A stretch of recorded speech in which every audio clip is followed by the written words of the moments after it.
And I thought it would be really fascinating for us to listen. Even for me, we hadn't seen each other for about 20 years. And he's been around the world. How many countries have you lived in? 10? 10 different countries, but some of them very exotic. He himself, as you know, is from, well, Nepal, which many of us know very little about. So I really thought, it would be very enriching for you guys to get an opportunity to listen to him, also because he gives very inspirational speeches. Okay? So without anything further, this is somewhat related to class, but not directly. I just really like you to enjoy listening to him, and of course, if you have any questions, you can approach him afterward. Okay? Right. Buenas tardes. That's it. That's it of my Spanish. Well, so, what do you want to do when you grow up? What do you dream of doing when you grow up? Raise your hand and share. Come on. Yes. Something I like? Come on, not something as bland as that. I don't know yet, so... Okay. I would like to be working in the taxes of Mexico, like taxes administration. Okay, tax administration. You want to make money. Okay, all right. A lot of people pay money. Okay, make others pay money. Okay. Come on. Yes. I already have a dance academy. I want to have a lot more. I want to marry and travel all around the world. All right. What's your favorite genre? My favorite what? Dance genre. Latin music. Uh-huh. Yeah. The reason I ask is my favorite is salsa. That's why. Come on, others. What do you want to be? Surely you've thought about what you want to be, what you want to be doing. I don't know. You don't know? Who knows then? Anyone who might know? No? Okay, while you're thinking about it, sports. Something to do with sports. Okay, fair enough. You? Me? Yes. I want to have a bakery. A bakery. Okay. And make 13 loaves and call it a dozen. Right? That's what they do. Did you know that? What? A baker's dozen? Do you know how many there are in a baker's dozen? What's a dozen? 12. Yeah, but how many are there in a baker's dozen? 13. Did you know that? You learned something new, right? A baker's dozen has 13, not 12. Interesting. That's interesting. I'm sure there's a story behind that. I don't really know the story. Do you know the story? Probably something to do with becoming too tempted while making a dozen and then eating one, but still having a dozen to give out. Exactly, maybe. Who knows? I think so. What about you? I'm not sure yet, but like specialized tour operator or organizing events and projects. Okay. So organize stuff for others to do. Yeah. What do you like to do then? Well, I like to travel. Like Travel. Okay. All right. Young man. Not sure yet. Not sure. No. Okay. All right. Okay. The reason I ask, and I'll come back to that as well. The reason I ask is because this presentation is all about dreams, about my dreams, about following my dreams and where that has taken me.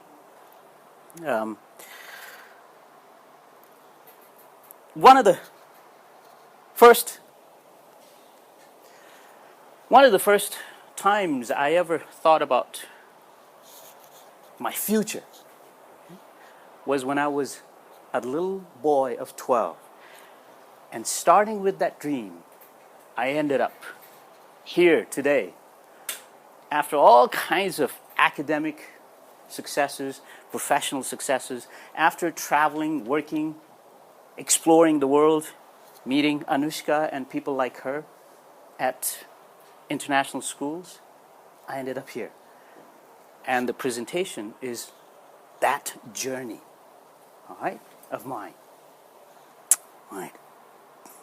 Now, I'm assuming you all know where Nepal is, right? You just saw it on the map. You just saw it on the map. Oh, okay, you cheated, okay. All right, so here's Nepal. And I come from, well, you can tell, that blue circle. No? Yeah, the blue circle is the district of Mustang. And my village of Tangbe is inside that. And I'm sure you also have realized that that area is close to Tibet. And as a matter of fact, that area, not only is it close to Tibet, it's geographically and culturally Tibet. In other words, I'm a Tibetan. But because it falls within the political boundaries of Nepal, I'm a Nepalese national. Okay? Right. And this is my little village of Tangbe. It's in the highland desert of the Tibetan plateau. And this is where I used to live with my grandparents, my first several years. 5 years or so, I lived with my grandparents. And we had nothing. We had no fridge, no running water, no school, no telephone, no electricity, none of that. Right? We didn't have any of that.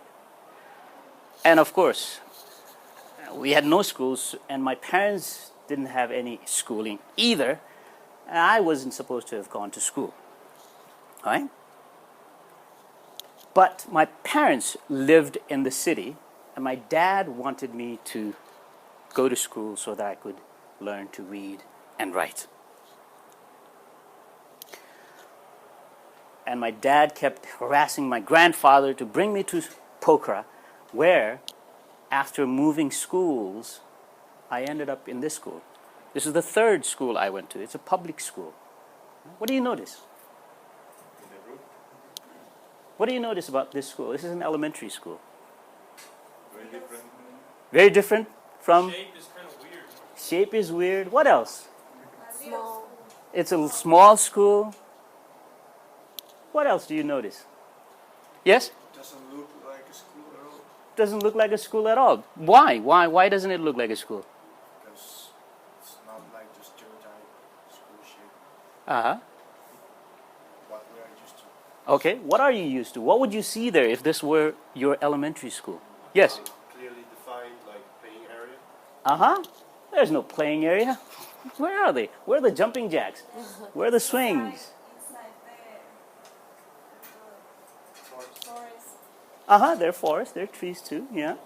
So, in other words, this was a basic school. We didn't even have stools and chairs inside.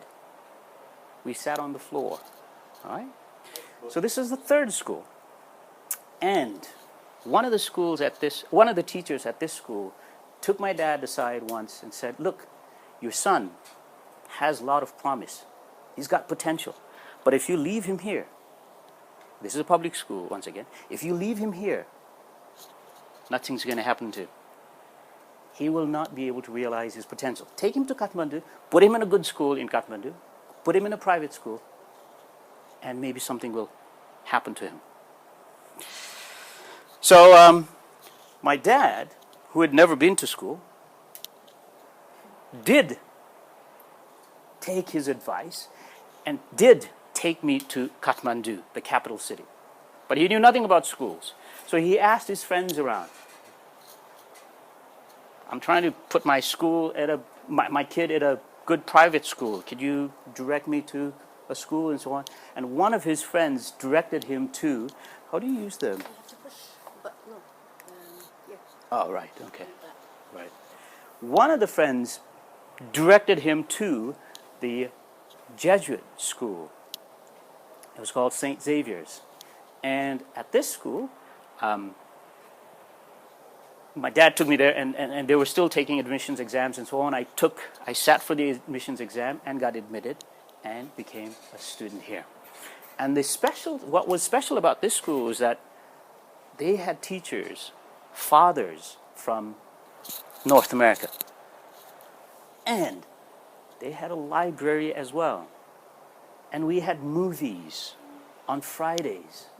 So I got introduced to all kinds of people with ideas that were different from the Nepalese teachers we had, movies and games and books. I got introduced to all of that. And when I was in 5th grade, this father called Father Downing from Cincinnati, Ohio in the US, he would bring visitors to school to talk to us, just like I'm doing now with you. He would bring these former students visiting the school to come talk to us. And these former students were students who had gone to the US to study. They were either current students who had come home for vacation or students who had finished and had returned home. And they would talk to us about the United States. And that's when I first had when I started nurturing 2 dreams. The first one was to go to the United States for studies. And the second one was to get education abroad and then return to Nepal and help children who had been born in the kind of context that I was born into. Poor family, right? Kids who were born into low socioeconomic contexts. So that's what I started dreaming about when I was in 5th grade. And then started working towards it. And of course, I had interactions with more teachers from abroad. I was inspired by more teachers, more Canadian teachers, American teachers, brothers, fathers, all of these Jesuits. And luckily, by the way, my father was able to send me here because the education was subsidized by the Jesuits. Otherwise, my parents wouldn't have been able to send me there. Education was subsidized. It was very cheap. And after I finished here, I got a scholarship to go to the United World College of the Adriatic in Italy. And that's where we met. And again, it was a full scholarship. My parents didn't have to pay a single cent. Italy.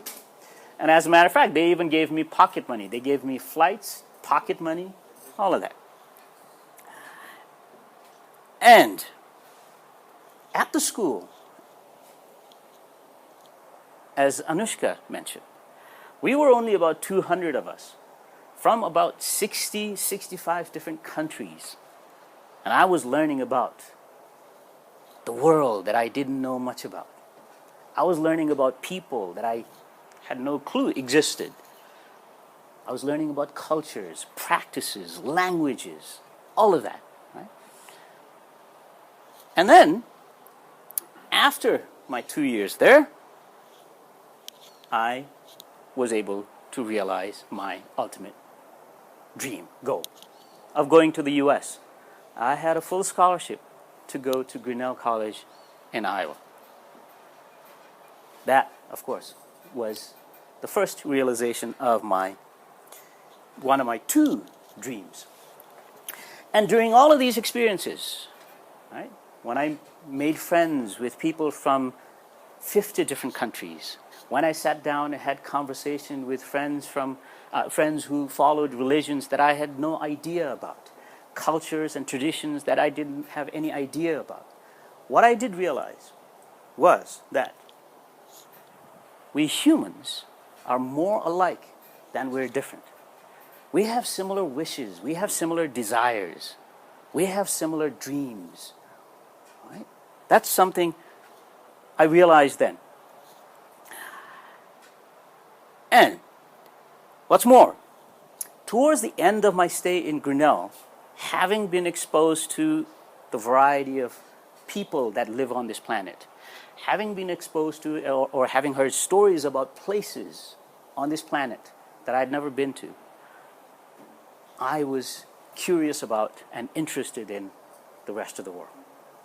And as a matter of fact, towards the end of my stay at Grinnell in 1994, that spring, I remember a conversation I had with a friend of mine one late afternoon when the sun was going down and Iowa had amazing sunsets. Beautiful golden red sun was what you'd see from time to time. I remember having a conversation with her sitting around eating ice cream. And she asked, "So, what do you want to do?" And I remember I told her, "I want to go see the world." But I had no idea. So that was the next dream that I had. However, I had no idea. It was already March, April, and I was graduating in May. It was the end of May, and May came along. I graduated. I still had no clue where I was going, what I was doing. But luckily, I had an offer from the old school, the school in Italy, to go work there, to teach. And that started me on an incredible journey. I started working as an international teacher and taught in 10 different countries, all over. And I traveled about Mexico? No, I haven't worked in Mexico. Worked.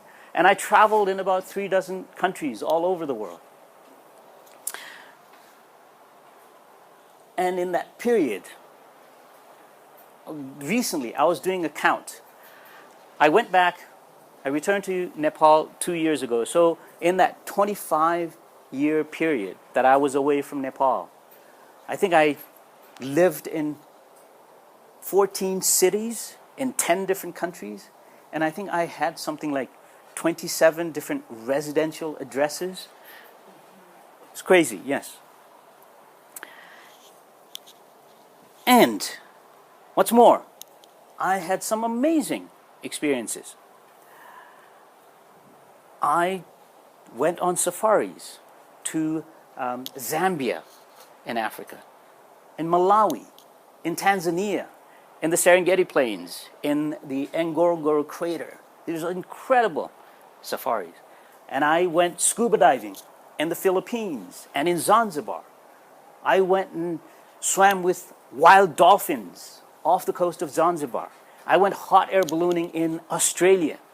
And I was up in Norway spending nights in a snow cave, camping out in snow cave that we dug out. And I spent weekends in a yurt in Colorado. I'd had all of these amazing and incredible experiences. And in the process, of course, I learned, again, considerably more about the world that we live in and the people that we live in, right? And life in general as well. And, of course, I came to certain conclusions about all of that, the world, the people, life. And one of the most important conclusions that I've come to about myself is the fact that I am a human being first. And then everything else, my nationality, my ethnicity, they're secondary to the fact that I am a member of mankind, human beings first. All right? Something else I learned. I'm sure you can read that.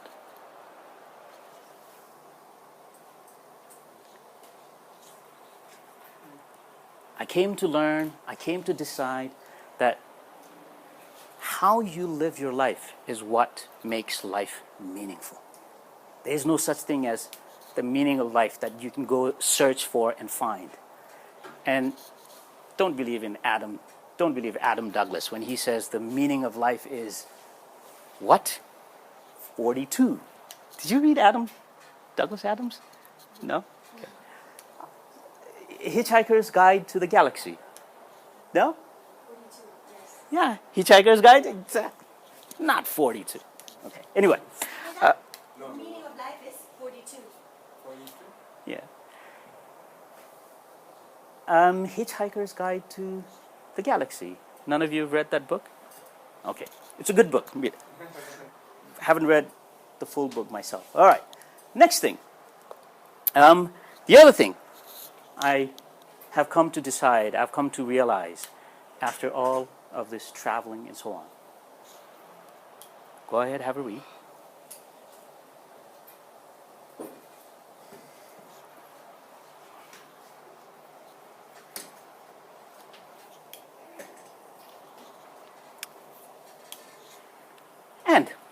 In the meantime, while I was traveling, experiencing the world, meeting people, making friends, having relationships, right? Tasting food that I didn't even know existed, right? Developing flavors, developing a taste for flavors and animal parts that I would have never considered living in Nepal. Doing all of that, at the back of my mind, I'd always known, I'd always was confident that at some point I would return home, because I had that second dream to fulfill of going home and working with children from low socioeconomic backgrounds to help them have better life, right? Just that I didn't have a definite plan. I didn't know exactly when I would do that. I never had a definite plan. I just knew that someday I'll decide and I'll do it, right? And while I was in Qatar, that was my last post, this country, little country of Qatar in the Gulf, I had finally decided, March 2013, I had finally decided I would go home. I decided this was it. 25 years of being away from the country, having spent most of my adult life abroad, it's time to go home and to work in the education field and help kids from backgrounds similar to mine and help them with their education. Except I would take a little detour. On May 1st, 2013, I was jailed in Qatar. I was alleged to have insulted Islam, and these allegations were made by children, 3 children, who had basically given their version of an incident to their father, and the father accused me of having insulted Islam and filed felony charges against me, and I was jailed. And I spent 8 days in jail, completely isolated from everyone, except for a few friends in Qatar. But on the 8th day, friends of mine around the world, like Anushka, found out, learned about my being in jail. Articles came out about my being in jail, and friends around the world found out about my being in jail, and they started a major campaign. A Free Dorje Gurung campaign is what they started. And within 4 days, the campaign got so big that they released me. I had friends of mine from Nepal working on this campaign. Friends of mine from the school in Italy working on it. Friends of mine from Grinnell College working on it. Friends of mine that I had worked with in the 10 different countries that I worked had been working on this campaign. Former students of mine were involved in this campaign. Former teachers were involved in this campaign. People from all over the world were involved in this campaign. And it got so big that someone in the Qatari authorities decided this is not worth it. Let him go. So I was released on May 12th after spending 11 nights and 12 days to the hour in the Qatari jail. And on the 13th, the very next day, I flew out of the country. And back, finally, in Nepal, I joined forces with a friend of mine who goes all the way back to 2nd grade at the Jesuit school. I joined forces with him and started running this non-profit organization in Nepal. The organization helps schools, public schools, and there are 2 schools in Kathmandu Valley we work with and 5 schools in a small village that we work with. We help those schools with setting up libraries, computer labs, science labs, help them build buildings, help them build bathrooms, acquire furniture. But the most important thing we used to do until the earthquake, we did with them was to establish what's called a social business for education. Basically a agriculture-based project which would actually generate funds for the school to make the whole thing sustainable. And the reason I joined with my friend and the reason we work in the village where we work with is because we actually target marginalized Nepalese. And this particular group of people in this village of Thangpakot is called Tamangs. Tamangs are kind of like myself, kind of Tibetan. They've got Tibetan origin. They're hill tribes and very, very much marginalized. In the village and in the district itself, they're all subsistence farmers, which means that they're not able to grow enough even to support themselves, most of them. And that's partly why, as you can see, they put children to work, little children, right? And to give you an idea of the school, what I have here is a video. I want to be a policeman. I want to be an engineer. I want to be a doctor. I want to be a nurse. I want to be a teacher. I want to be. We're here in Sindhapalchok at the school that you're supporting. You've just heard the dreams and aspirations of the students. But there's a huge gap between their dreams and reality. The reality is that the school doesn't have enough classrooms. For instance, this particular classroom, they have had to put 2 different classes together. And right now, there are over 50 students in here.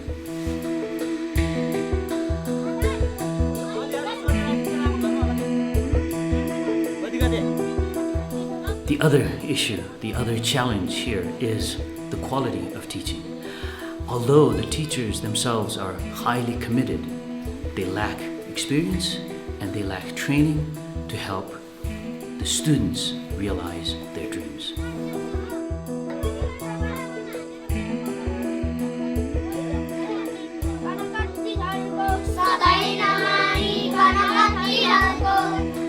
I'm incredibly grateful for the support that you provided me thus far. I need one final push to get us past the tipping point, to help the children of Sindhapalchok achieve their dreams.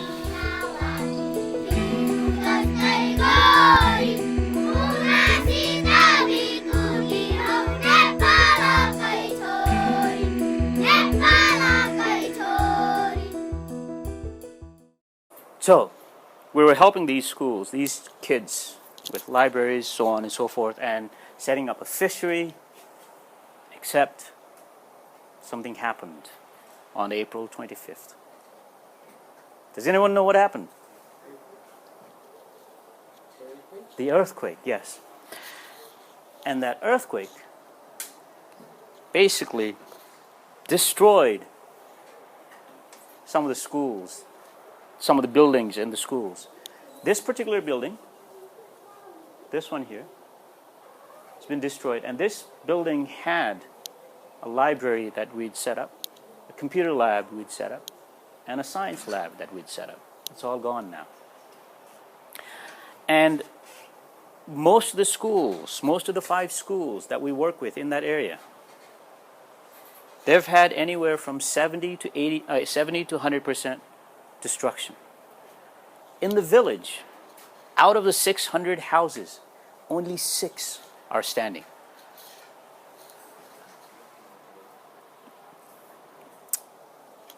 So what we have had to do is basically change our scope, take a step back, and now we're fundraising. That's partly why I'm traveling. That's partly why I've been in North America since the end of March. We're fundraising to rebuild the schools. We're fundraising to help the villagers rebuild their houses. And in addition to working with Jaijeev, my friend, on Committed and its projects, I also do stuff on the side. I'm part of what's called the UWC National Committee, and I'm involved in selecting the next generation of students to go to UWCs. And I've also been involved in raising funds to support these students who need financial support. Because nowadays, there are scholarships that are designated for kids who come from poor background. And 2 years ago, the student we selected, well, a year and a half ago, the student we selected, her family couldn't afford the personal expense and the ticket flight to go to Holland. I was able to raise $2,500 so that she could go and attend the UWC in Holland. And I do all of this back in Nepal for 2 reasons. The first one is so that the next generation of Nepalese children in Nepal who were born into the kind of context that I was born into, in poor families, right? Who belong to marginalized groups in Nepal, so that they, so that they would have at least some experience, a little bit of the kind of experience that I've had, so that they'd be able to see a little bit of the world that I've had the privilege of seeing. And the other reason is so that these children who otherwise would suffer don't suffer because of their birth, because of poverty, because of the context of their birth and poverty.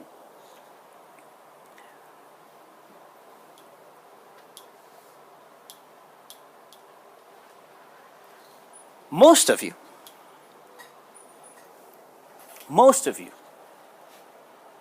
having reached thus far, right? Finished school, you're at college, and after college, most of you will probably have careers, right? And having had those opportunities, you will have become considerably more successful than many other Mexicans, right? And in having had those opportunities to go to school, to go to university, and have a professional career, in the process of going through all of that, I'm sure you've established connections, networks, friends, friendships, which most people in the world, a lot of people in the world, don't have. A lot of them don't have that privilege. And I'm hoping that with those networks and connections that you establish comes a power. And what I'm hoping for is that you use that power to make your own life also meaningful, just as I have tried to do and continue to try to do. Thanks.